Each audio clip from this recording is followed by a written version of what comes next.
hanya sekedar kagum akan Tuhan Yesus. Tapi hendaklah kita mengikut Kristus, menyerahkan hidup kita sepenuhnya, percaya kepada Tuhan dengan sepenuhnya.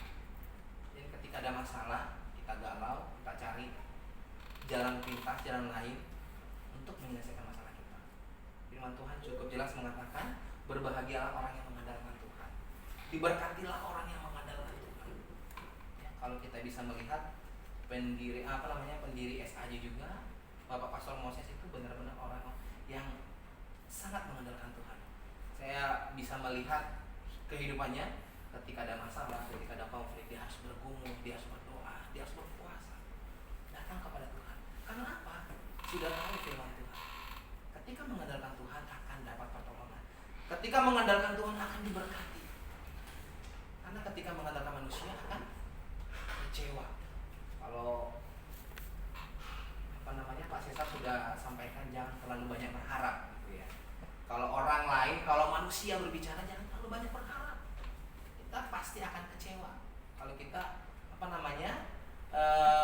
mempercayai janji-janji manusia ya. Tapi ketika kita berharap sama Tuhan, walaupun ukuran manusia kita kecewa, tapi Tuhan tidak pernah mengecewakan kita. Amin.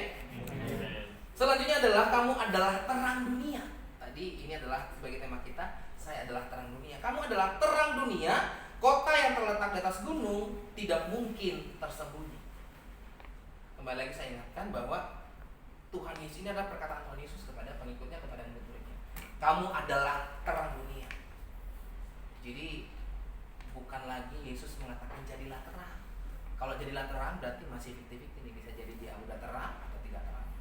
Tapi bisa jadi makanya dia sama sekali belum jadi terang.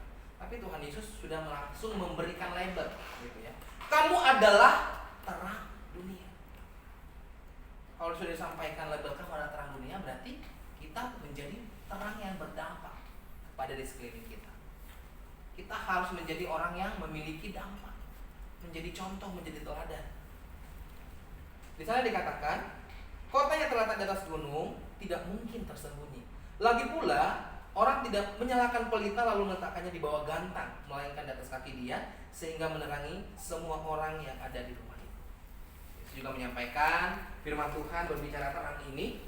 Kalau kita melakukan perjalanan, kalau kita bisa melihat ada kota di atas gunung, sangat-sangat terlihat. Dari jauh pun sudah sangat terlihat ya. Kalau kita pergi ke puncak, kita lihat kota Bogor yang di pegunungan itu sangat-sangat terlihat. Kenapa? Karena ada terang. Dan di sini dikatakan sebaliknya, tidak mungkin orang untuk menerangi ruangan terus membuat pelita di bawah tempat tidur, di bawah gantang. Tujuannya untuk menerangi ruangan, tapi ditaruh di bawah gantang. Hal yang sama kalau kita lihat juga sekarang ini, penerang itu selalu adanya di atas, tidak pernah ditaruh di bawah untuk menerangi ke atas. Tapi layaknya penerang itu selalu ada di atas untuk menerangi ruangan yang ada.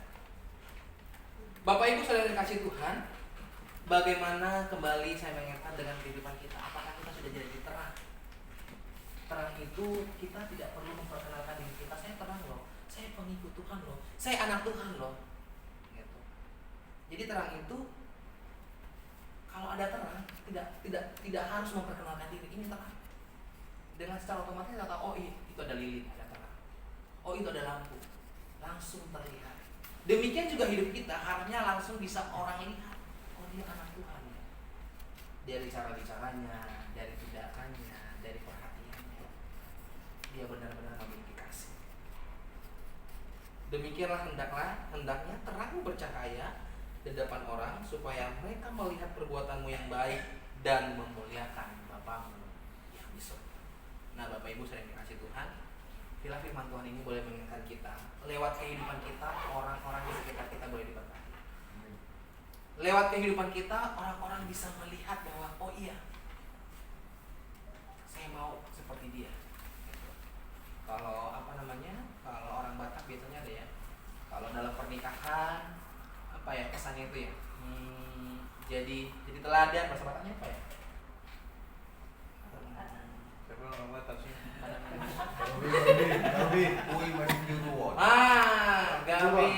keluarga nasi tiruan, maksudnya gitu. Jadi teladan, jadi contoh gitu ya. Jadi sempat kan kalau di daerah Batak biasanya contoh tuh si bapak sini gitu kan. Contohlah bapak ama Yahya gitu contohnya. Kalau orang Batak kayak gitu kan.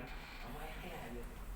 Dia benar-benar memiliki kasih, peduli kepada keluarga, giat untuk bekerja gitu. Jadi si tiruan. Kalau orang Batak bilang, hendaklah kita menjadi orang yang jadi si tiruan, jadi contoh. Jadi jadi teladan. Ketika orang berkata, coba lihat teladannya, contohlah dia. Gitu. Jangan sampai sebaliknya. Aduh, kalau kamu nanti besar jangan seperti dia. Jangan seperti dia ya, jangan seperti ini ya. Gitu.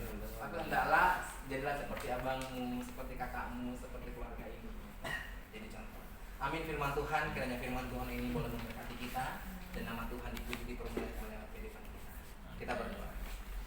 Tuhan, kami mengucap syukur buat kasih dan anugerah-Mu dalam kehidupan kami. Terima kasih buat kesempatan malam hari ini.